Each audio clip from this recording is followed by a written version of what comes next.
तो तब भी हम सुपर हीरोज की बात करते हैं तो हमारे मन में सबसे पहला नाम मार्वल और डीसी का ही आता है।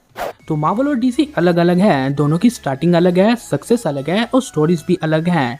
तो आज के इस वीडियो में हम यही जानने की कोशिश करेंगे कि आखिरकार मार्वल और डीसी में बेहतरीन कौन है। हालांकि मैंने लास्ट वीडियो में डीसी की 10 मिस्टेक्स को कवर किया है, जो आई थिंक आपको वीडियो यहाँ से देखने को मिल जाएगा। लेकिन आज के इस वीडियो में हम हर एक पॉइंट को कवर करेंगे एंड ये जानने की कोशिश करेंगे कि इन दोनों फ्रेंचाइजीज में बेहतर कौन है। तो फटाफट से कैप्टन की शील्ड को थ्रो करके चैनल को सब्सक्राइब कर लो ताकि आप सुपर हीरो स्टूडियोज का एक सुपर मेंबर बन पाओ।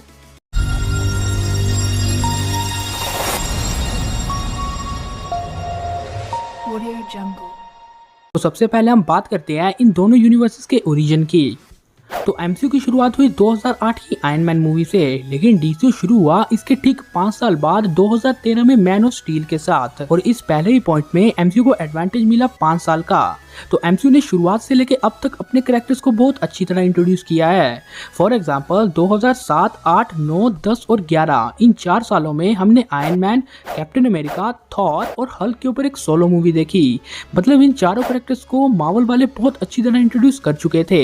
इसके बीच आयरन मैन 2 में ब्लैक विडो एंड हॉकाई को हमने देखा थॉर मूवी में। लेकिन इस टाइम तक हम सबको नहीं पता था कि मार्वल का प्लान क्या है।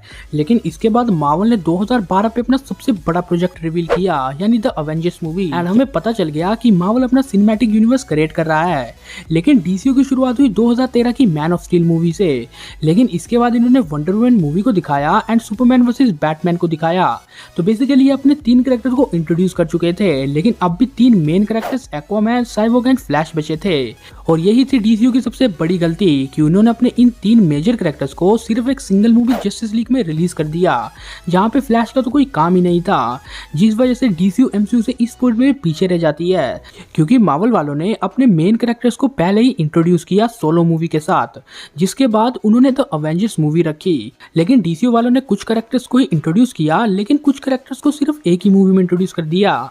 मतलब डीसीयू की सबसे बड़ी प्रॉब्लम यह है कि मार्वल सिनेमैटिक यूनिवर्स ने टाइम लिया अपने कैरेक्टर्स को इंट्रोड्यूस करने में, लेकिन डीसी ने टाइम नहीं लिया, जिस वजह से डीसीयू इस पॉइंट में मार्वल से बहुत पीछे रह जाती है। लेकिन इसके बाद भी मार्वल रुका नहीं। 2013 और 14 इन दोनों सालों में उनके बहुत ही बड़े प्रोजेक्ट आए। लेकिन मार्वल को जो शौक लगा वो लगा 2015 में, जब अवेंजर्स एज ऑफ अल्ट्रॉन यानी द अवेंजर मूवी का सीक्वल अपनी पहली मूवी को ही बीट नहीं कर पाया कमाई के मामले में। लेकिन इसके बाद भी मार्वल ने रुकने का नाम नहीं लिया। वो मेहनत करते गए एंड अपने बहुत से प्रोजेक्ट्स रिलीज करते गए। 2016 में हमने कैप्टन मार्वल, स्पाइडरमैन होमकमिंग और ब्लैक पैंथर जैसी ऑसम मूवीज देखी। लेकिन मार्वल बहुत ज्यादा हाइप पे इसीलिए पहुंचा क्योंकि 2016 में ही उन्होंने अपना सबसे बड़ा प्रोजेक्ट रिवील किया, यानी Captain America in the civil war. And ये कहना गलत नहीं होगा कि इस मूवी के बाद ही मार्वल सिनेमैटिक यूनिवर्स बहुत बड़ा हुआ है। अब ये मूवी अपने टोन से एकदम डिफरेंट थी। सिंपली मार्वल मूवीज की टोन वाइट ही रहती है, लेकिन इस मूवी में हमने डार्क टोन देखी हल्की हल्की। इसके ऊपर इस मूवी में हमने सुपर हीरोज को एक दूसरे के खिलाफ लड़ते हुए देखा। सिंपली कोई भी सुपर हीरो मूवी से हम यही एक्सपेक्ट करते हैं कि सुपर हीरो सुपर विलन से लड़ेंगे, लेकिन इसमें super heroes versus super heroes हमें देखने को मिला, जिस वजह से इस मूवी ने मार्वल को अलग ऊंचाइयों पे पहुंचा दिया। लेकिन इसके बाद मार्वल का 2017 में सबसे बड़ा प्रोजेक्ट आया उस टाइम का, जो था थॉर रैग्नारोक। एंड इस मूवी में क्या ही हुआ मुझे आपको बताने की जरूरत नहीं है। हेला ने थॉर के हैमर को ब्रेक कर दिया, हमने सटर को देखा और थॉर गॉड ऑफ हैमर से गॉड ऑफ थंडर बना। लेकिन इस टाइम तक डीसीयू कहाँ पे था? तो एक्चुअली में 2017 पे डीसीयू की भी एक मूवी आई जस्टिस लीग, जो कि आपको पता ही है कि वेडन ने क्या ही हाल कर दिया उस मूवी में। एंड इसी मूवी के बाद डीसीयू अपने डाउनफॉल पे था एंड आगे आने वाले सालों में भी इनके कुछ ही प्रोजेक्ट आए। फॉर एग्जांपल वंडर वुमन 1984 या शज़ैम या एक्वामैन। एंड डीसीयू की ये प्रोजेक्ट बहुत ज़्यादा सही थे। इनमें से मेरे पर्सनल फेवरेट से शज़ैम एंड एक्वामैन। लेकिन इस टाइम तक मार्वल के 2 बहुत ही बड़े प्रोजेक्ट हमारे सामने आए, infinity war and end game. And in दोनों मूवीज में क्या ही हुआ एंड इन दोनों मूवीज ने मार्वल सिनेमैटिक यूनिवर्स को किस तरह बदला, ये बात आपको पता ही है।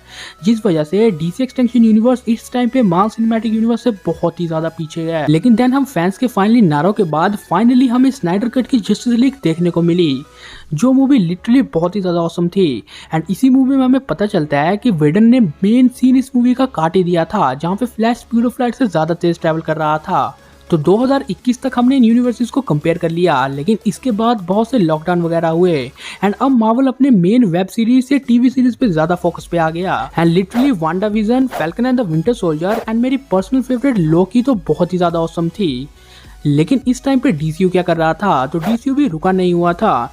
इस टाइम पे डीसीयू ने भी हमारे सामने सुसाइड स्क्वाड जैसी ऑसम मूवी रखी। लेकिन एमसीयू डीसीयू से और ज्यादा आगे तब आया जब इन्होंने 2021 का सबसे बड़ा प्रोजेक्ट रिवील किया, स्पाइडरमैन नो वे होम।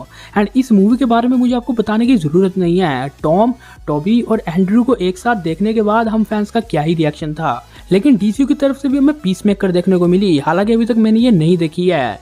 लेकिन तब भी डीसीयू अपने ट्रैक में वापस आ रहा है। हाल ही में हमने बैटमैन देखी जो कि बहुत औसम मूवी थी। इसके ऊपर डीसीयू की नेक्स्ट प्रोजेक्ट भी बहुत ज़्यादा औसम है, जिसमें से मेरे फेवरेट है फ्लैश पॉइंट। इसके साथ साथ ब्लैक एडम के लिए भी मैं एक्साइटेड हूँ। लेकिन दूसरी ओर मार्वल भी अपने बहुत से प्रोजेक्ट्स को रिवील कर चुका है।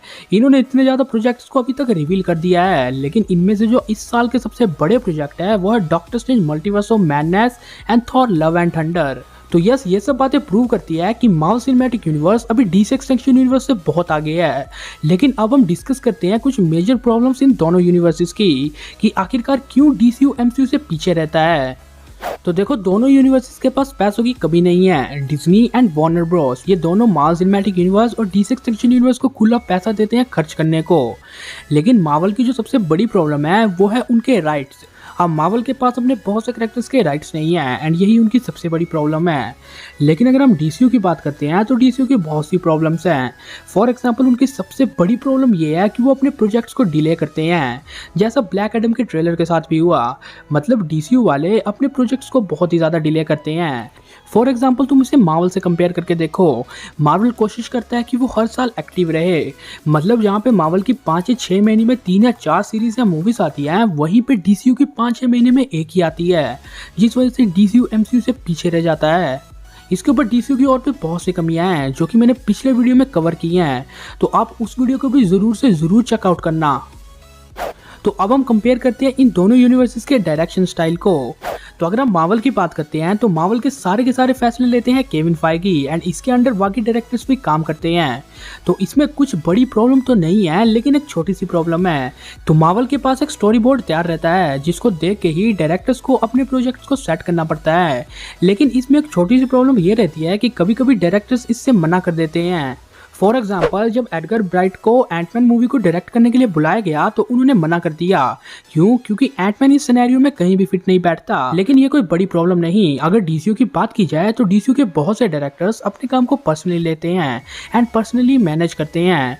तो बेसिकली ये बात एक मूवी के लिए तो बहुत अच्छी है, लेकिन अगर मार्वल सिनेमैटिक यूनिवर्स की तरह यूनिवर्स क्रिएट करना हो तो उसके लिए खराब है। इसके ऊपर वार्नर ब्रोस भी अपने प्रोजेक्ट्स के टाइम को कम कर देते हैं समय बचाने के लिए, जो भी डीसीयू को एक बहुत बड़ा लॉस देता है। लास्ट में एक और चीज की बात कर लेते हैं, कैरेक्टर डेवलपमेंट की।